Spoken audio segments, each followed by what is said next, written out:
Hello everyone, இன்னைக்கு நம்ம மீன் தான் பார்க்க போகிறோம். ஃபஸ்ட்டு மீன் பார்க்குறதுக்கு முன்னாடி மெஷர்ஸ் ஆஃப் சென்ட்ரல் டெண்டன்சினா என்னன்னு பார்க்கலாம். மெஷர்ஸ் ஆஃப் சென்ட்ரல் டெண்டன்சிங்கிறது ஒரு டேட்டாவோட சென்ட்ரல் பார்ட்டை குறிக்கிறது. Measures of central tendency. Measures of central டெண்டன்சியை நம்ம ஆவரேஜஸ் ஆர் மெஷர் ஆஃப் லொக்கேஷன்னு சொல்லுவோம். ஏன்னா இது நம்மளோட டேட்டாவோட சென்டர் பொசிஷனில் இடத்துல என்ன இருக்குங்கிறத காட்டும். பயோஸ்டாட்டிஸ்டிக்ஸில் காமனாக யூஸ் பண்ணுற ஆவரேஜஸ் மீன், மீடியன், மோடு. மீன் ஒரு டேட்டாவோட சராசரி அளவை காட்டும். மீடியன் மிடில் என்ன வேல்யூ ப்ரெசண்ட் ஆகிருக்குங்கிறத காட்டும். நெக்ஸ்ட்டு மோடு அதிக எண்ணிக்கையில் என்ன வேல்யூ வந்திருக்குன்னு காட்டும். First mean simplest and most popular analysis.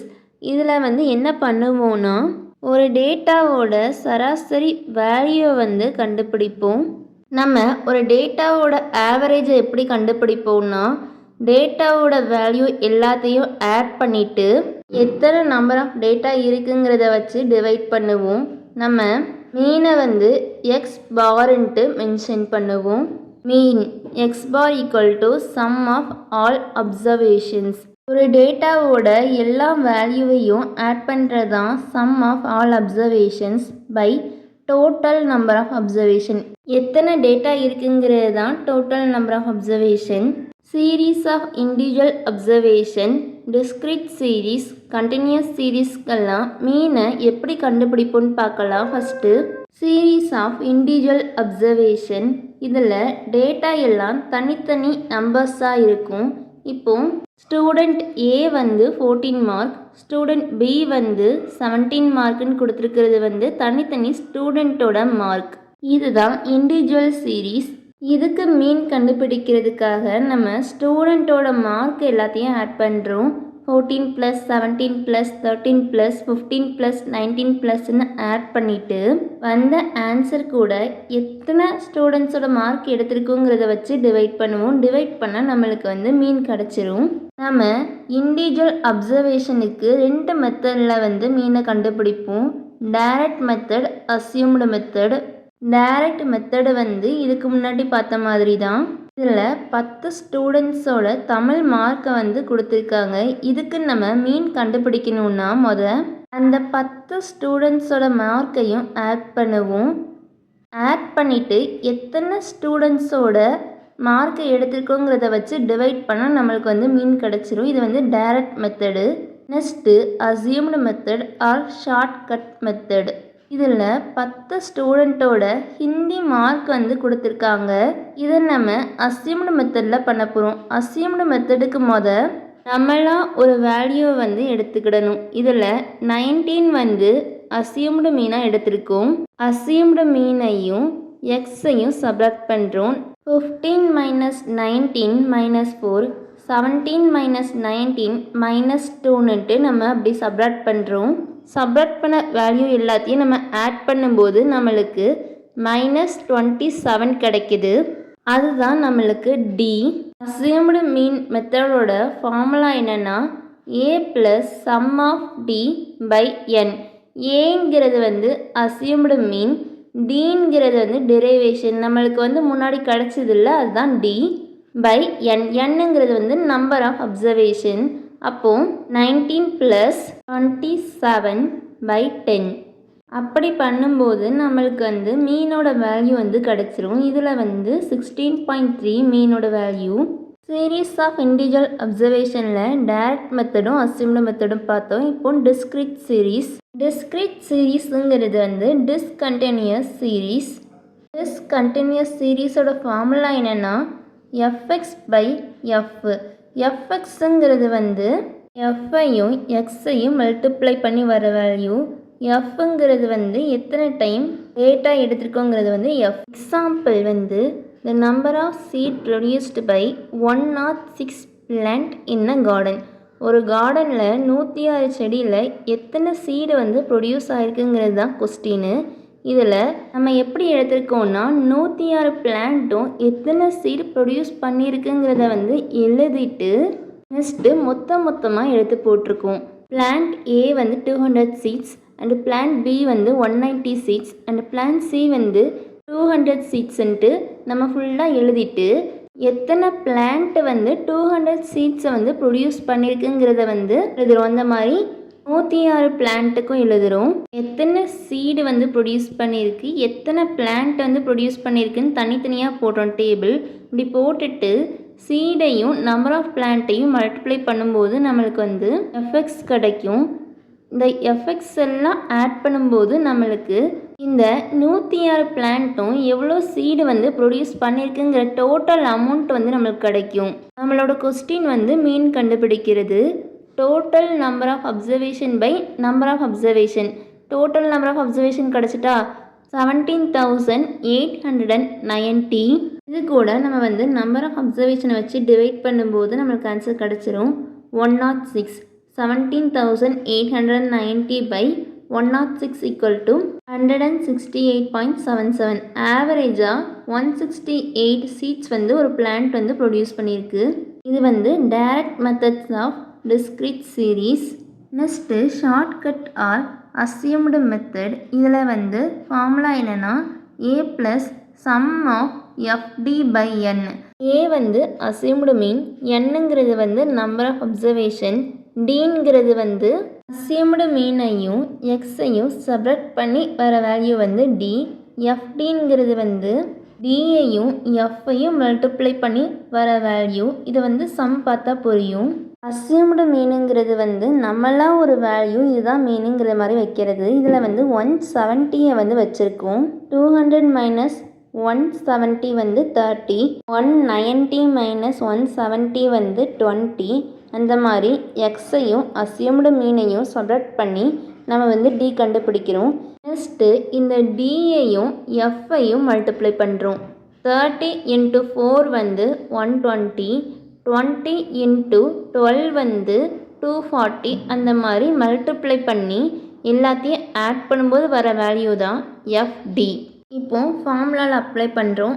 ஏ வந்து அஸ்யூம்டு மீன், அது வந்து 170 ப்ளஸ் எஃப்டியோட வேல்யூ வந்து எஃப்ஐயும் டியையும் மல்டிப்ளை பண்ணி எல்லாத்தையும் ஆட் பண்ணும்போது ஒரு வேல்யூ வரும்ல, அதுதான் எஃப்டி. அது வந்து -130 பை நம்பர் ஆஃப் அப்சர்வேஷன், அது வந்து 106. இப்படி பண்ணும்போது நம்மளுக்கு வந்து மீன் கிடச்சிரும்.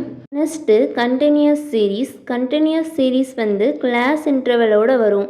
4 to 8, 8 to 10 அந்த மாதிரி கிளாஸ் இன்டர்வலோடு வரும். இப்படி கண்டினியூஸ் சீரீஸ் கிளாஸ் இன்டர்வலோடு வந்துச்சுன்னா நம்ம அதுக்கு மிட் பாயிண்ட்டை வந்து கண்டுபிடிப்போம். மிட் பாயிண்ட்டை கண்டுபிடிக்கிறதுக்கு lower limit plus upper limit by 2, இதுதான் ஃபார்முலா. இந்த ஃபார்முலாவை யூஸ் பண்ணி மிட் பாயிண்ட்டை கண்டுபிடிச்சிட்டு செகண்ட் ஸ்டெப்பில் மிட் பாயிண்ட்டையும் ஃப்ரீக்வன்சியையும் நம்ம வந்து மல்டிப்ளை பண்ணுவோம். மல்டிப்ளை பண்ணிவிட்டு மீனோட ஃபார்முலாவில் வந்து அப்ளை பண்ணுவோம். இதில் மீனோட ஃபார்முலா என்னென்னா சம் ஆஃப் எஃப்எம் பை என். எஃப்எம்ங்கிறது வந்து ஃப்ரீக்வன்சியையும் மிட் பாயிண்ட்டையும் மல்டிப்ளை பண்ணி வர வேல்யூ.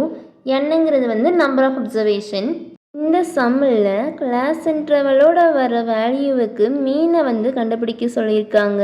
மீனை கண்டுபிடிக்கிறதுக்கு மிட் பாயிண்ட்டை வந்து கண்டுபிடிக்கணும். இதில் வந்து 4 வந்து லோவஸ்ட் வேல்யூ அண்ட் 8 வந்து ஹையஸ்ட் வேல்யூ. 4 + 8 by 2. 4 + 8 வந்து 12, 12 by 2 வந்து 6. அதே மாதிரி 8 + 12 வந்து 20, 20 by 2 வந்து 10. அந்த மாதிரி நம்ம ஒவ்வொன்றுக்கும் கண்டுபிடிச்சிட்டு எஃப்ஐயும் மிட் பாயிண்ட்டையும் மல்டிப்ளை பண்ணணும். 6 4s are 24, 8 10s are 80. அந்த மாதிரி மல்டிப்ளை பண்ணிவிட்டு வந்த ஆன்சர்லாம் ஆட் பண்ணால் நம்மளுக்கு வந்து எஃப்எம் வந்து கிடச்சிரும். எஃப்எம் கூட நம்பர் ஆஃப் அப்சர்வேஷனை வந்து டிவைட் பண்ணணும். இதில் நம்பர் ஆஃப் அப்சர்வேஷனுங்கிறது வந்து நம்ம எஃப்எல்லாம் ஆட் பண்ணி வர வேல்யூ. 4ல் இருந்து 8 மார்க்குக்குள்ளே 4 பேர் எடுத்திருக்காங்க. அதே மாதிரி 8ல் இருந்து 12 மார்க்குக்குள்ளே 8 பேர் எடுத்திருக்காங்க. அப்படி எல்லாத்தையும் ஆட் பண்ணிவிட்டு அந்த வேல்யூ வந்து 21, 42/21 வந்து 11.52.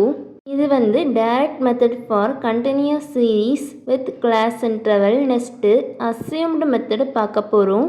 அசியூம்டு மெத்தடுக்கும் மிட் பாயிண்ட் கண்டுபிடிச்சி தான் பண்ணுவோம். ஃபஸ்ட்டு ஸ்டெப்பில் மிட் பாயிண்ட் கண்டுபிடிப்போம். ரெண்டாவது ஸ்டெப்பில் நம்ம வந்து இதுதான் மீனுன்னு ஒரு அசியூம் பண்ணுவோம்ல, அந்த அசியூம்டு மீனை வந்து நம்ம எடுத்துக்கிடுவோம். இதில் வந்து அசியூம்டு மீன் வந்து 6. தேர்ட் ஸ்டெப்பில் ஃபார்முலாவில் வந்து அப்ளை பண்ணுவோம். அசியூம்டு மெத்தடில் கண்டினியூஸ் சீரீஸ்க்கு வந்து மீன் கண்டுபிடிக்கிறதுக்கான ஃபார்முலா என்னென்னா a + சம் ஆஃப் fd/n. இதுலையும் நம்ம டைரக்ட் மெத்தடுக்கு எடுத்த அதே சம் எடுத்துக்கிடலாம். மிட் பாயிண்ட்டை கண்டுபிடிக்கிறதுக்காக 4 + 8 வந்து 12, 12/2 வந்து 6. அந்த மாதிரி எல்லாத்துக்கும் மிட் பாயிண்ட் கண்டுபிடிக்கிறோம். மிட் பாயிண்ட்டை கண்டுபிடிச்சதுக்கப்புறம் இதில் மிட் பாயிண்ட்டையும் அசியூம்டு மீனையும் சப்ராக்ட் பண்ணுறோம். 6 - 6 வந்து 0, 10 - 6 வந்து 4, 14 - 6 வந்து 8, 18 - 6 வந்து 12.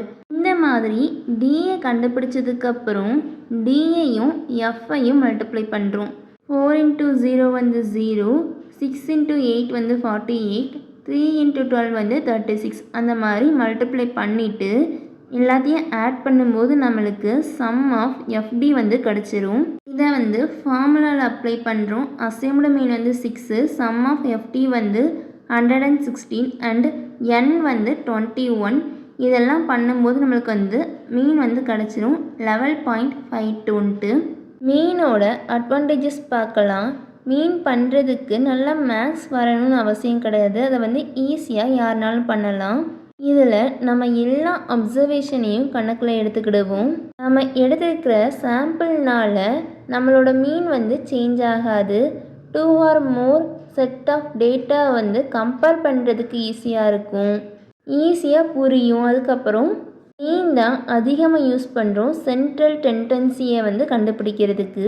மீனோட டிமெரிட்ஸ் பார்க்கலாம். அதிகமான வேல்யூ இருந்துச்சுன்னா மீன் கண்டுபிடிக்கிறது வந்து கஷ்டம். ரெண்டாவது வந்து முடிவில்லாத வேரியபிள்ஸுக்கு மீனை வந்து யூஸ் பண்ண முடியாது. இதை வச்சு இன்டெலிஜென்ஸ், பியூட்டிலாம் கணக்கிட முடியாது. ஆர்டரே இல்லாமல் இருக்கிற டேட்டாவுக்கு நம்மளால் மீன் வந்து கண்டுபிடிக்க முடியாது. ஏதாவது கால்குலேஷன் வந்து மிஸ் ஆயிட்டுனா, ஏதோ ஒரு டேட்டா மட்டும் மிஸ் ஆயிட்டுனா அதுக்கு வந்து நம்மளால் மீன் வந்து கண்டுபிடிக்க முடியாது. அதாவது ஒரு வேல்யூ இல்லைனா கூட மீன் வந்து நம்மளால் கண்டுபிடிக்க முடியாது. தேங்க்யூ. தேங்க்ஸ் ஃபார் வாட்சிங் and don't forget to subscribe our channel.